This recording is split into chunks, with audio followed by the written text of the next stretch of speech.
yaitu forming atau pembentukan.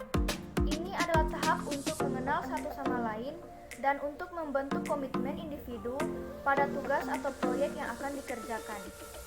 Situasi intinya adalah situasi yang tidak aman dan berhati-hati, dengan menunjukkan sikap aktif dan pasif, misalnya sikap aktif terlihat saat mencari peran dalam kelompok. Penghargaan terhadap peran ini yang dilakukan oleh anggota lain dalam kelompok tersebut dikenali dari kehadiran seseorang dan penerimaan terhadapnya dalam kelompok itu. Tahap kedua adalah forming stage atau tahap curah gagasan. Setelah tim bekerja bersama selama beberapa waktu, kelompok tersebut akan meninggalkan tahap pembentukan dan memasuki tahap curah gagasan. Ini adalah tahap yang sulit dilalui oleh kelompok tersebut, tapi penting bagi kesehatan pengembangan kelompok. Tahap curah gagasan dicirikan oleh perilaku-perilaku berikut. Pertama, para anggota kelompok mulai menunjukkan gaya aslinya.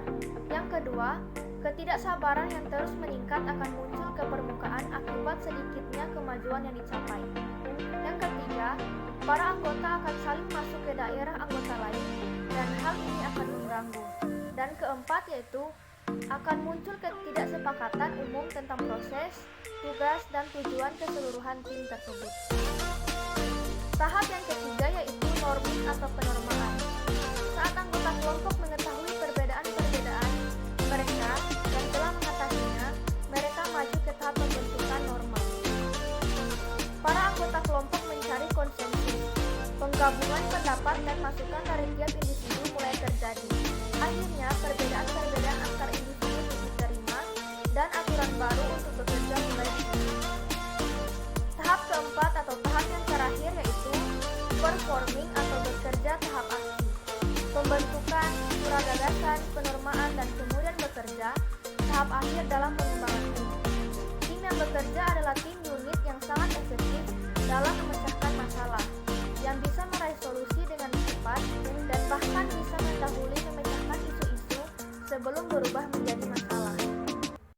Sebuah tim dalam tahap bekerja akan bersikap produktif, tugas-tugas akan diselesaikan, dan tim akan mencari lebih banyak hal untuk dilakukan. Bersikap proaktif dan tidak selalu menunggu arahan dari pihak manajemen. Menunjukkan kesetiaan pada kelompok dan menghargai perselisihan pribadi. Mendorong pelajaran dan perkembangan personal, serta peduli pada kesejahteraan dan perkembangan anggota tim.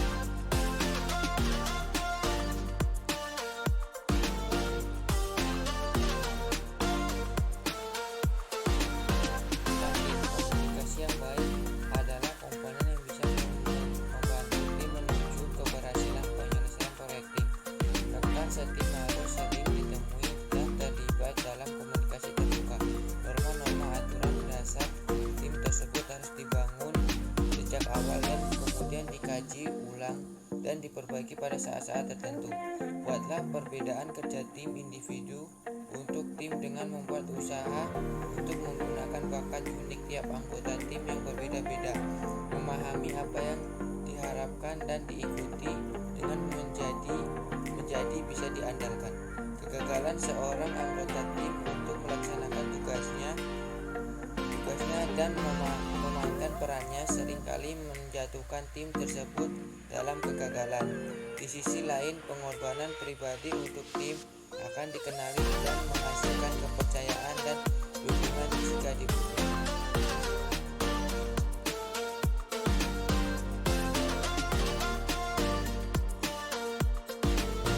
Kelompok kerja adalah hal mendasar dalam sejarah manusia dan masyarakat.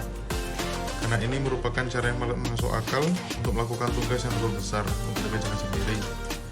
Sekarang kelompok kerja semakin menjadi fakta dalam kehidupan berorganisasi. Saat ini, kita menemukan kelompok kerja yang relatif permanen di tempat kerja, seperti departemen, dewan perwakilan, dan kelompok kerja yang dibangun dengan basis sementara. Misalnya, tim untuk proyek tertentu dan komite pemecahan masalah. Ada banyak kelompok tidak resmi atau kelompok sosial juga di dalam organisasi kerja. Alasan kenapa organisasi semakin mengandalkan metode operasi berdasarkan kelompok, karena kerumitan alami kegiatan organisasi. Sangat tidak mungkin seorang individu mengatasi dengan memuaskan banyak masalah dan keputusan bisnis yang harus dipecahkan. Orang-orang perlu bekerja dalam kelompok untuk menggabungkan pengetahuan dan kemampuan mereka untuk memecahkan masalah yang kompleks dan membutuhkan sejumlah kemampuan.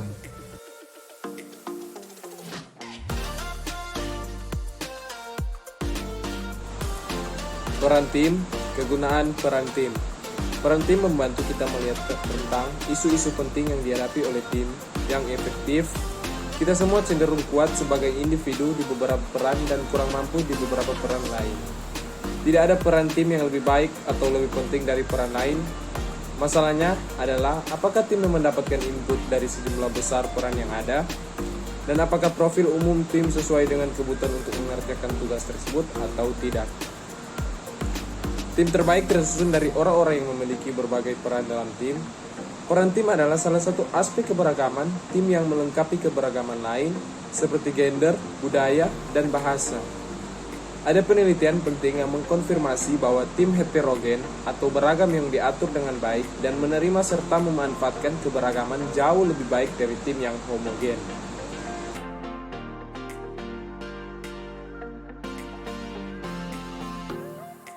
Karakteristik mutu tim.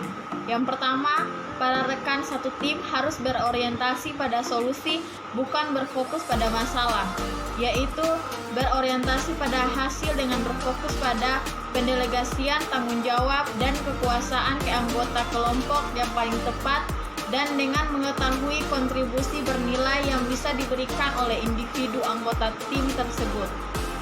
Kedua, mereka mendorong kolaborasi dan bukan persaingan. Saat area fungsional, departemen atau kelompok kerja bersaing, mereka mungkin akan bekerja diam-diam untuk saling mengalahkan atau menahan informasi. Maka harus ada kolaborasi antara dan di dalam unit-unit kerja.